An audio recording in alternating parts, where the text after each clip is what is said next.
All right, let's do something a little different today. We're not just going to talk about history, we are going to drop you right into the thick of it. So, let's get right to it. Your mission? Survive one of the most powerful civilizations ever, the Aztec Empire. So, picture this. 1 second you're going about your day, the next, poof, you're sputtering, soaking wet in the middle of a gigantic lake. The year is 1519, and you have just crash-landed in the heart of the Aztec Empire. This isn't just a history lesson, folks. What happens next could literally mean life or death. And talk about timing. You've managed to show up at the absolute peak of Aztec power. They've been building this empire for about 100 years, and right now, in 1519, they are the undisputed kings of the region. It's an incredible time to be here, but also, an incredibly dangerous one. As you finally drag yourself ashore, you see it, Tenochtitlan, a massive, sprawling city, bigger than London or Paris at the time, with a population of 200,000 people. And here's the craziest part. It's built on an island in the middle of a lake. Why? Because their sun god told them to build a city wherever they saw an eagle eating a snake on a cactus, and they actually found one. Talk about a specific sign. You're still trying to catch your breath when you realize your relief is, pretty short-lived. A local farmer sees you. Then let's be honest, you probably look pretty weird to him. You're an outsider, you're dressed strangely, and just like that, you're captured. So you try to explain, but they don't speak English. The people here, who actually call themselves the Mexica, speak a language called Nahuatl. You might even know a word from it, axolotl, the axolotl. But fun fact, you're probably saying it wrong. That TL sound is actually a soft T. It's more like axolot. A neat little tip, though probably not going to help you get out of this mess. As your new acquaintance marches you through the streets, you realize something. You might be a prisoner on your way to who knows what, but you're also getting an unplanned, up-close and personal tour of this amazing city. So, silver lining? And what you see is absolutely mind-blowing. This city is spotless. The Spanish would later write about how the streets were washed every single day. They have public baths, toilets, even an organized garbage collection system. They grow their food on these incredible floating gardens called chinampas. And get this, every single child, no matter their social class, went to school. For a second, you almost forget you're a prisoner. You see every kind of person walking by. At the very top, you've got the emperor, the Huitotluani, plus priests and the elite warriors. Then there's the middle class, the backbone of it all. Farmers, merchants, craftsmen. And then there's the bottom, slaves and prisoners of war. And yeah, that's probably where you're headed. Moving up in the society was possible, but let's just say you shouldn't get your hopes up. Whoa, okay. The smell from the market is just incredible. The food here is amazing. You've got corn and beans, obviously, but also tomatoes, avocados, all kinds of fruits. For protein, there's turkey, fish, deer, and also a whole lot of grasshoppers, worms, and larvae. But hey, no cows, pigs, or sheep. And no, sorry to break it to you, there is no Chipotle. I checked. It's a tragedy.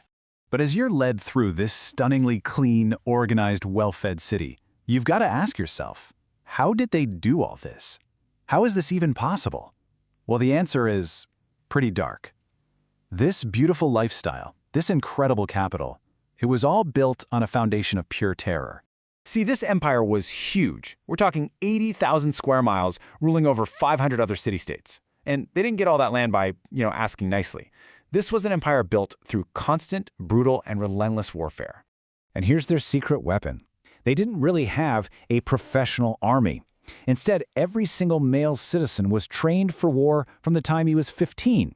Think about that. Tenochtitlan didn't have an army. The entire city was an army, ready to go at a moment's notice. But their way of fighting was totally different. In Europe, the goal was simple: kill the other guy. For an Aztec warrior, the main goal was to capture enemies alive. Their most famous weapon, the macuahuitl, basically a wooden club with super sharp obsidian blades embedded in it, was actually designed to wound and disable people, not just kill them. And believe me, there's a very, very grim reason for that. Any city they conquered was forced to pay tributes. We're talking food, luxury goods, raw materials, and people. This tribute system is what kept Tenochtitlan rich and powerful. And if you refused to pay, well, let's just say they'd make an example out of you. So everyone paid, but they were definitely not happy about it. So your little tour of the city comes to an end. You're dragged before a court. Your crime? Basically showing up and looking weird. Your entire future now hangs in the balance. As a foreigner and a captive, it really boils down to two options. Option A, you become a slave. Option B, you become a human sacrifice. Now, neither sounds great, let's be real, but one is definitely worse. Okay, now hold on. When you hear slavery, you're probably thinking of something else entirely. But Aztec slavery was different. It wasn't a lifelong sentence based on race. It was more like indentured servitude. Slaves had rights. They could own property, they could marry whoever they wanted, and their kids were born free. An owner could get in serious trouble for mistreating a slave, and a slave could even sue their owner and win their freedom. And here it is, maybe one of the weirdest laws in all of human history. If a slave managed to escape their owner, run all the way out of the city market, and, I am not making this up, step on human poop, they were legally allowed to go before a judge and plead for their freedom. A bizarre escape hatch, but an escape hatch nonetheless. But that escape route isn't for you. You're a prisoner of war. You don't get the same rights. For you, the court has made its decision, and it's not slavery. Your fate has been sealed. You're headed for the temple. To even begin to understand what's about to happen, you have to get inside their heads. The Mexica believed their gods literally ran on blood. Their main god, Huitzilopochtli, the god of the sun and of war, needed a daily sacrifice of human blood just to have the strength to rise in the morning. Without that fuel, they believed the sun would die and the world would end in eternal darkness. And they had a specific sacrifice for pretty much every occasion. If they needed rain, the tears of children were an offering to the rain god. For a good harvest, victims were decapitated. And for the big one, for the sun god, well, that's the one you've probably heard of. A priest, an obsidian knife, and a still-beating heart ripped from a living person's chest. And the sheer scale of this is hard to comprehend. When they rededicated their main temple, the Templo Mayor, in 1487, some accounts claim they sacrificed over 80,000 people in just 4 days. Now, historians argue about that exact number, but there's no doubt that these rituals happened on a massive scale. You're being marched up the steep stone steps of that very same great temple. The whole city is watching from below. The priest stands over you, holding a blade of black volcanic glass. This is it. This is the end. But right at the last possible second, there's a huge commotion down in the plaza. Shouts are echoing up the temple. Someone new has arrived. Strange men in shining metal armor, riding on what look like giant deer.